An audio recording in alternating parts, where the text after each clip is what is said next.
Thank you for that wonderful reminder. We talked about grieving earlier. I'm going through a grieving process at the moment. I'm really missing Downton Abbey.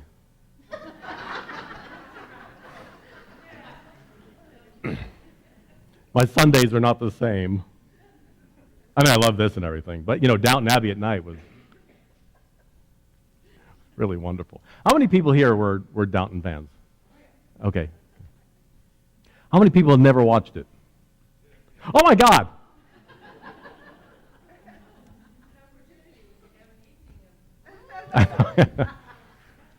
We can have a Downton support group. How are you like Lady Mary Margaret? So to catch you up a little bit, for those of you who are not Downton fans. Downton Abbey is about a Edwardian family, very wealthy family. They have a mansion called Downton Abbey. Lord and Lady Grantham have 3 daughters. Lady Mary is grand, arrogant, and with a little bit of heart that pops through once in a while. The youngest is a wonderful, sweet Lady Sybil, who is an emerging feminist and awakening to who she is. And the middle child is Lady Edith. Lady Edith is like Jan Brady. Mary, Mary, Mary. Marcia, Marcia, Marcia. She is the forgotten one. Nothing good really happens to her, and as they continually call her, poor Lady Edith. Poor Edith. Things just don't happen well. Well, we're going to show you a little scene to show you a typical example of what happens to her. Amy, do you want to show this? Poor Edith. Then it shows a scene after where she ran up the stairs and threw her veil over the stairway. So Edith tries many different things in life, and nothing really seems to work. During World War I, she was a driver of a car. She was a nurse's aide. She pulled tree stumps out of the farm. Nothing really seemed to land for her. Nothing really seemed to work for her. When she tried to share her feelings of despair with her family, she was always kind of shunted aside. She tried to talk to her grandmother, played by Maggie Smith, and the response from her grandmother was, "Don't be defeatist, dear." It's very middle class. One day at Barnes & Noble on Fifth Avenue in New York, Julian Fellows, the writer and creator of the show, was approached by a woman in tears, her lip trembling.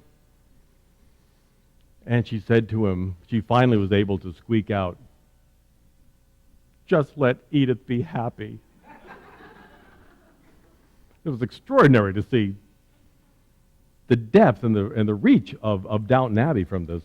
And everybody feels, everybody knows Edith. We may be Edith ourselves in some way. We have a little bit of that in us that doesn't really quite believe that we fit, that we belong. Maybe not in your family. Anybody feel that with your family sometimes during the holidays? You look and say, who are these people? Have I been adopted? I used to ask that a lot. Have I been adopted? I don't know these people. I don't understand who these people are around me. To not have the career that you would love to have and try to find a way to get in there, and it just isn't working. To find the wonderful mate. Why can't I find that? Poor Lady Edith just looking for someone to love her, and even this guy says, "No, we can't do this," and he runs off. Sometimes we feel we don't fit on the planet. What am I doing here? We feel like celestial orphans sometimes. Why am I here? Is life a cosmic accident? Best not to think at all about it, just get through the best I can, however I can. What's the purpose of my life if I can't do the very thing that gives me joy here on the planet? You're the bridesmaid who finally gets to the altar and you get dumped again. The truth is, we've been listening to the world's definition of us as less than talented, less than beautiful, less than healthy, less than successful, less than belonging. Instead of believing the divine truth that we are powerful beings with all that we need right here and right now, we've been acting like Lady Edith, choosing a defeatist role that we have decided to play. It's one that we've chosen based on misinformation from outside of us ourselves. If the planet keeps saying, "Poor you, what a shame, good things don't happen for you," well, I guess they never will. You have to rise up yourself and declare, "I am God's divinely wonderful creation." And tell everybody else to take a hike. In a loving kind of unity way, of course. I am a divinely wonderful creation. Do you feel that? Do you really believe that's the core of who you are? I am God's divinely wonderful creation. Together. I am God's divinely wonderful creation. Something in us knows that because that is the truth. Something resonates, something stirring up when we share the truth with the planet. It might be scary, but we have to do it. If we choose to play the role of celestial orphan, the universe will not interfere with the acting role that we have chosen. The word personality comes from the Greek word persona, which is the mask that the actors wore in Greece, in the ancient theater, to show who they were. We pick out our mask. We pick our roles to share with who we are on the planet. In New York, I was walking down 7th Avenue one day, and about a block away, I could see this guy coming toward me with this black cloud over his head. He was a block away, but I could see that he was not a happy person. As he got closer, I could read his T-shirt. It said, "Born to Lose." Not only was I shocked that somebody was wearing it, I was shocked somebody made that. Born to lose. Like I said, I didn't need to read his shirt. I could see that he believed that from far away. Now he's advertising what he's believing. Are you a victor in life, or are you a victim of life? Do you believe that God is stronger than your fears and challenges? Do you believe that nothing is impossible when you let go and let that wonderful intuitive understanding take hold? Do you deserve the good that's waiting for you? That's the bottom line right here. Bobby said, I got to know that I deserve it. We all deserve whatever it is that we're going for because that's God implanted into us. I shared in class that a response I got from my friend, I gave my friend a wonderful Christmas gift of a Saks Fifth Avenue gift card. These are great gift cards, by the way. To get a Saks Fifth Avenue card is wonderful. And I loved my friend dearly, and I said I wanted to surprise her and see her face. She opened it up, and it was like I gave her a box of hot coals. She dropped one. No! Oh, my God, no. Oh, my God, what did you do? No. I said, what's the matter? She said, you shouldn't have done that. I said, I'll take it. You don't want it, I'll take it. I said, what's wrong with you? She said, you shouldn't have too much money. I said, you go to Unity, stop saying that. She said, oh my God. She said, it was an automatic response. I said, I don't know why I said that. And it was really an awakening for her, actually. To not say that. So I don't want anybody here ever to say, I don't deserve that when you open. Oh, you shouldn't have. Why not? What we're saying is, oh, look at that wonderful, beautiful sweater you just gave me. I don't deserve it. Here, take it back. That's insane.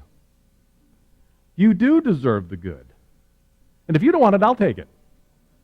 Hey, I give things that I love because I think they're wonderful or they're joyful or just enriching for our lives and just fun to have. So if you said any of these things, what you're doing is you're telling the universe, I'm only accepting crumbs from now on. I will have some crumbs, thank you very much. Whatever's left over, thank you very much. But I don't deserve to have this wonderful gift certificate from Saks Fifth Avenue. Our only response from now on is, thank you, I accept my good. That's what we say in Unity. Thank you, I accept my good. Let's try that together. Thank you, I accept my good. Somebody wants to take you out for lunch after the service. What do you say? Thank you, I accept my good. Somebody gives you a Saks Fifth Avenue gift card. What do you say? Thank you, I accept my good. Oh, that was even more exciting than the first one. Somebody wants to give you $1,000 tithe because they love you. What do you say? Thank you. I accept my good. And then you say, woohoo! Yay. We say thank you. Don't fight when the universe is giving us our good. What happens is the universe hears what we're saying. Our souls, our subconscious hears what we're saying. And it goes, I guess we don't want this. In Matthew 15, Jesus taught us that it isn't what goes into our mouth that defile us, it's what's coming out. It's what we're saying all day long. And it's being imprinted into these ethers, as Mr. Fillmore called them. Charles Fillmore, our co-founder, said the ethers surround us, and we imprint in them our feelings, our thoughts, our actions, what we're saying all day long, and it's returning to us. It's like a grand tape recorder, if you will, or oh God, I'm dating myself, a tape recorder. You're putting it out on YouTube, and it's coming back to you, if you will. So if somebody verbally attacks you or any kind of attack comes at you, you know this is not about me, it's about them. It has nothing to do with you. In Four Agreements, says, I do not take this personally, even though it seems difficult not to take if they're right there yelling at me. But if somebody has been abused in their lives, they're looking for someone to act that out on. Child abusers are primarily children who were abused themselves. You happen to be convenient as a victim. Spousal abusers grew up with that behavior in their own families. It's the only way they know how to relate to people sometimes. Children of alcoholics often find alcoholics as mates, as adults, because that was a training. These are the people we love. God help us. And we worked through that. One time I was working in Silent Unity telephone prayer room, and I got a call late at night, about 2 or 3 in the morning, from a woman who said, I'm so tired of alcoholics in my life. I married 3 of them, and my current boyfriend is an alcoholic. So I looked around to make sure the supervisor was in there, because I'm not supposed to counsel. But I was a ministerial student, so I didn't care. I said to her, where are you meeting these guys? She said, in the bar I go to.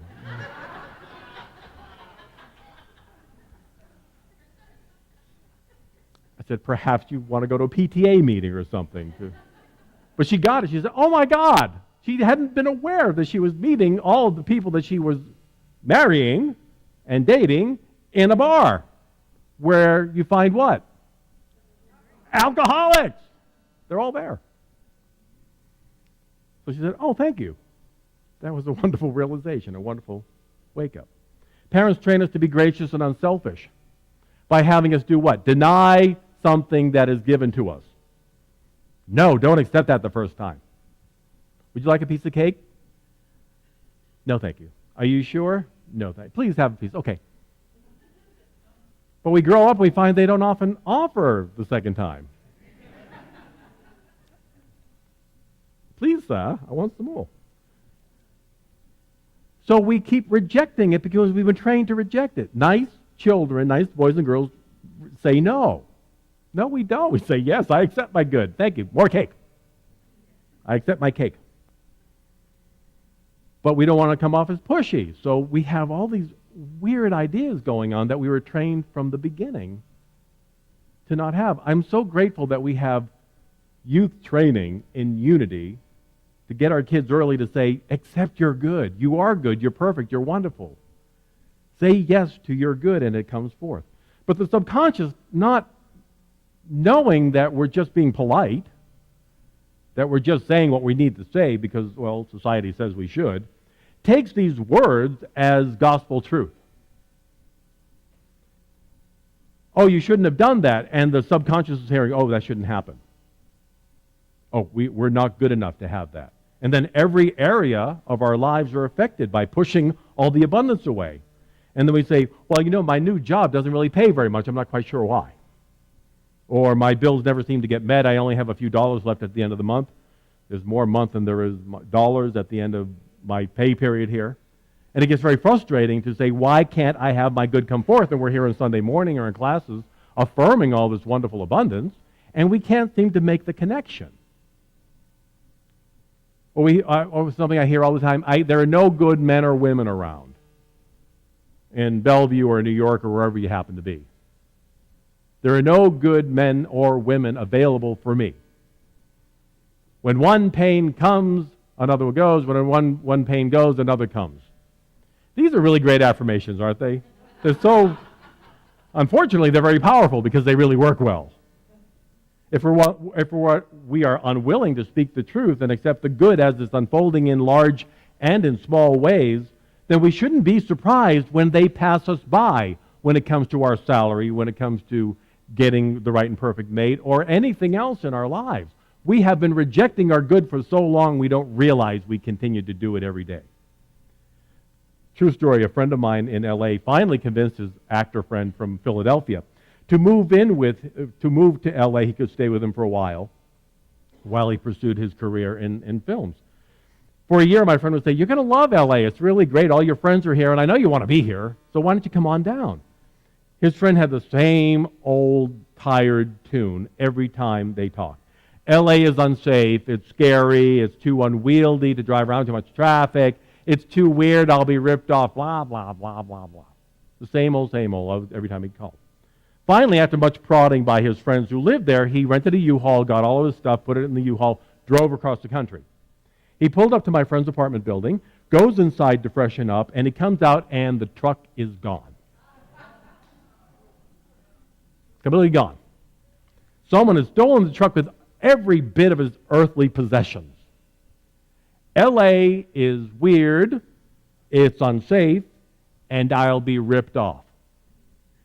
It all happened in the time it took to take a tinkle.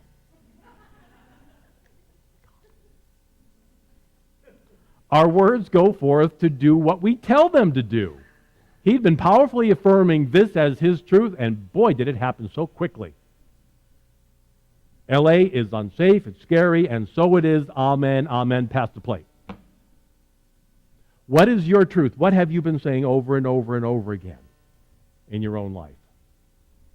So this guy flew home the next day, and he never left Philadelphia again. I think he's still in Center City, just walking around in circles. Like, L.A., L.A., L.A. What are we ourselves speaking that we just assume is true? This guy, for him, L.A. is unsafe, and I'll be ripped off. What have you been saying that you just assume is the truth? I have 3 colds a year. I have 3 colds every year. They come like clockwork, January, February, March. Oh, really?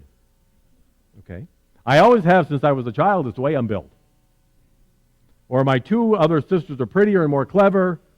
They always find wonderful mates. I'll settle for an elderly man with one arm blown off in World War I. And there he goes. Okay. I'm getting older, so of course nobody will hire me, nobody will want me, no one will date me. I'll end up dying alone with reruns of Downton Abbey playing on my television. My hand on a remote.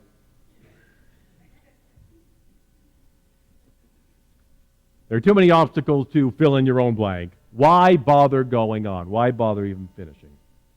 So the key to having our health, our happiness, our prosperity, the good that we're looking for, a love-filled, joy-filled life, is to affirm, to declare, to shout out, powerfully speak what you desire only. Nothing else. We live in the future. I mean, we don't live in the future. The future hasn't happened. The future will never happen. That's why they call it the future. God is not in the future. God does not work in hypothetical situations. God does not deal with what if. What if is our own creation in our imagination. God does not live in the past. The past is gone. The past has already happened. It's a teacher. What did I learn there for my moment now? What did I learn that I don't want? What do I learn that I don't have to do anymore? Let it go. Stop replaying it again on the YouTube of your mind.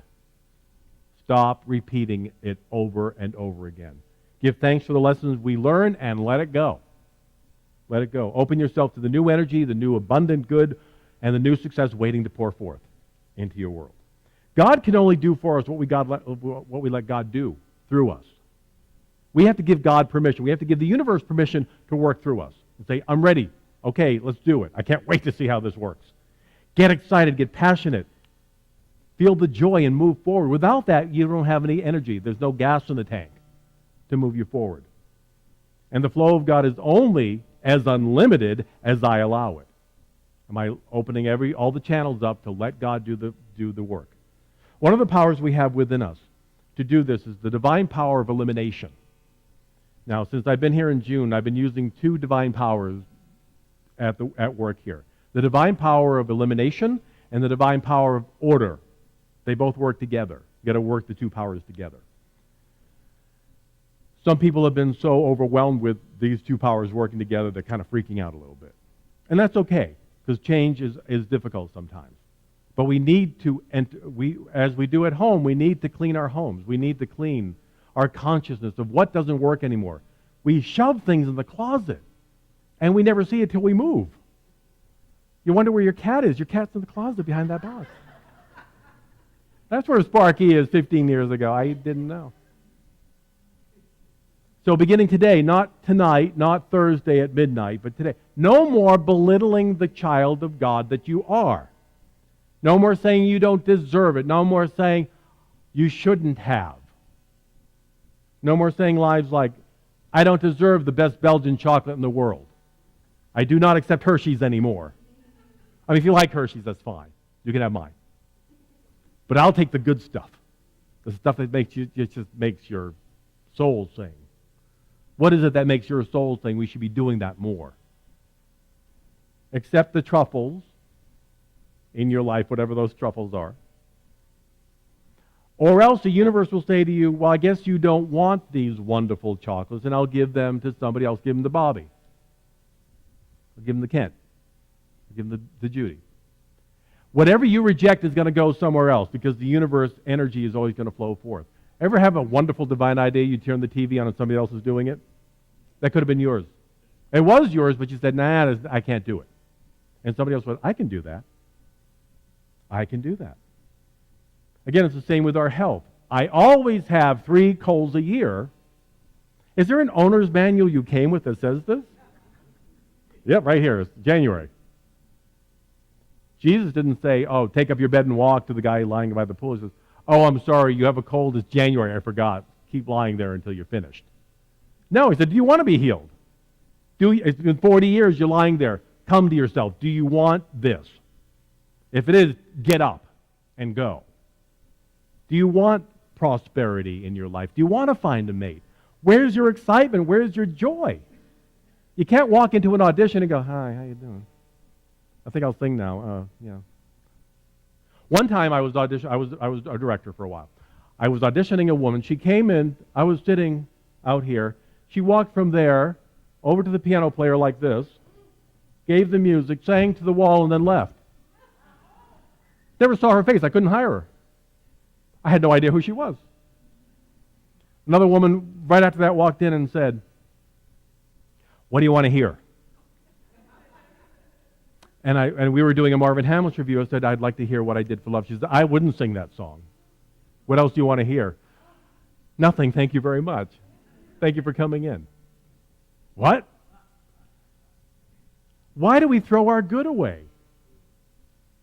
Here's the secret that a lot of people don't know. Directors want to hire you. They want you to be the one. We walk in going, nobody likes me, everybody hates me, I'm not going to... The directors are praying, please let this be the person I can hire. Let this be the person I can give this job to. Give you an equity contract. Make you a star today. We reject it. We go to a job interview and we do everything we can to muck it up. And they really want to hire you. They really need you to be the one.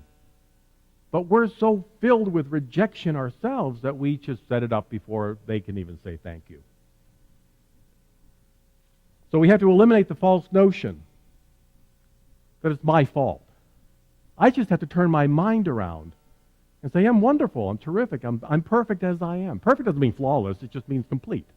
Nothing's missing from this. So it's not your fault that you were abused, that your parents divorced, that your family drank, that you didn't live up to some kind of false expectation that other people had of you. Your job is to be joyfully you, authentically you. Take the mask off and just be who you are, that wonderful, glowing light of the world that you were created to be. Now, in the last series, of Downton Abbey, Lady Edith. She was engaged to this man. He disappeared in Germany. Why? Who knows? Because he was over. They didn't want him out of the way.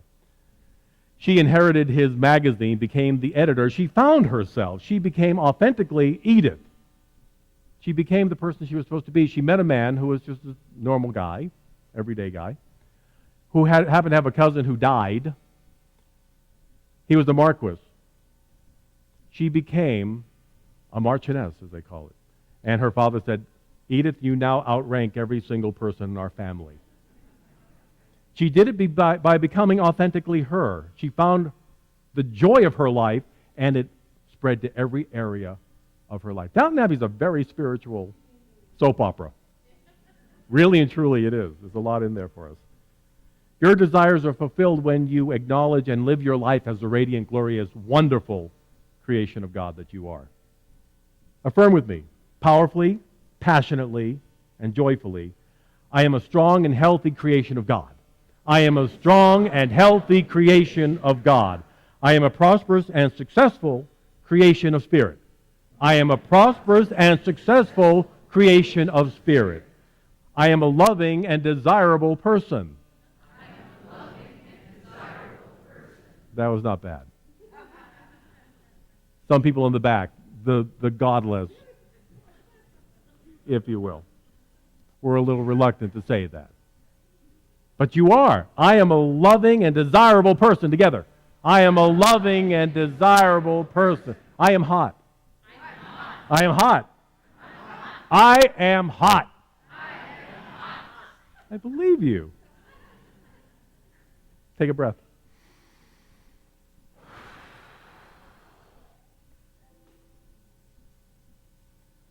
As we prepare for meditation, I invite you to sing our meditation song. If you know it, close your eyes. If you want to sing along with us, the words are back here on the bulletin. And if you just want to listen to it, just close your eyes and go within and hear it. Turn within and hear this truth from God within you.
Then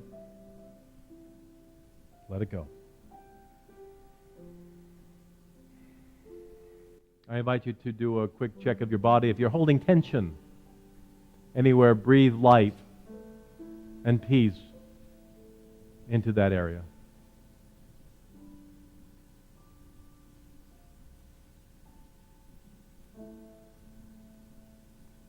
Let the seat you're on support your weight.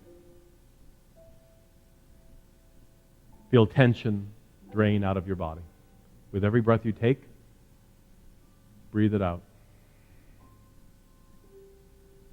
Whatever you came in with today that was blocking your divine flow, let it go. You don't need it. It's in the way. Let love and joy and peace take its place.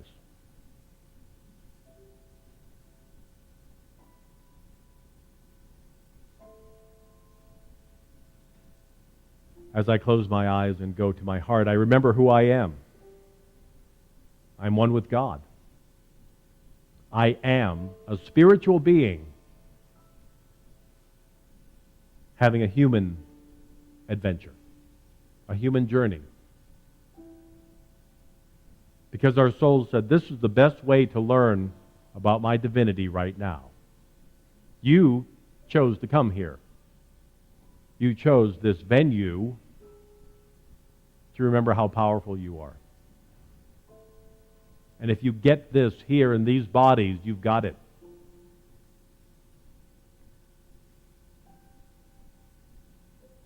Breathe in that awareness.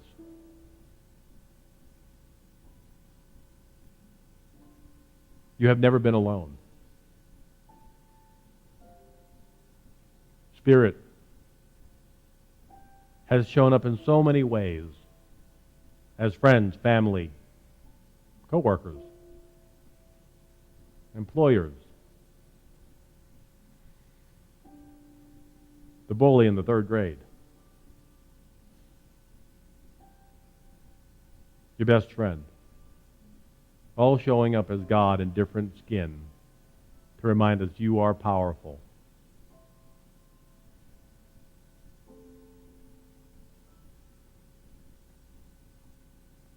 If you're going through a health challenge today, know that you are healed, whole, strong. These bodies are perfectly designed for this planet. And as we affirm the life of God in every cell, every tissue, every atom of our being, we begin to feel that truth. We know this is the body temple of the living God. We silently in our souls affirm, my perfect health is here now. My perfect health is here now. Breathe that in. This is the truth of you. You are whole. You are wonderful. You are strong.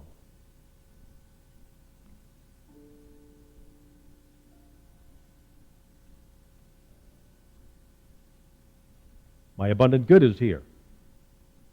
Lack and limitation are not God ideas. It's what the planet would have us believe. But we turn away from all appearances of lack and know that abundance is mine every moment of every day. I am joyfully grateful before seeing that manifestation. God is my source, and God has many channels to flow through me. Everything that I need, desire, and want.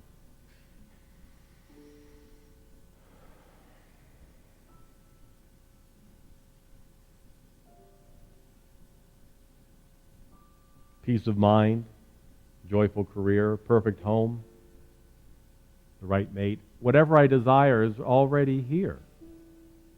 I couldn't desire it unless Spirit within me desired it first. So I let go. I don't know how it's going to happen, but God does. Perfectly, easily, gently, gratefully. As I turn within, just for a few moments, I allow Spirit full, free flow, my mind, body, and life. I give the universe permission to reveal the good. Be still and know that God is here.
I am the light of the world.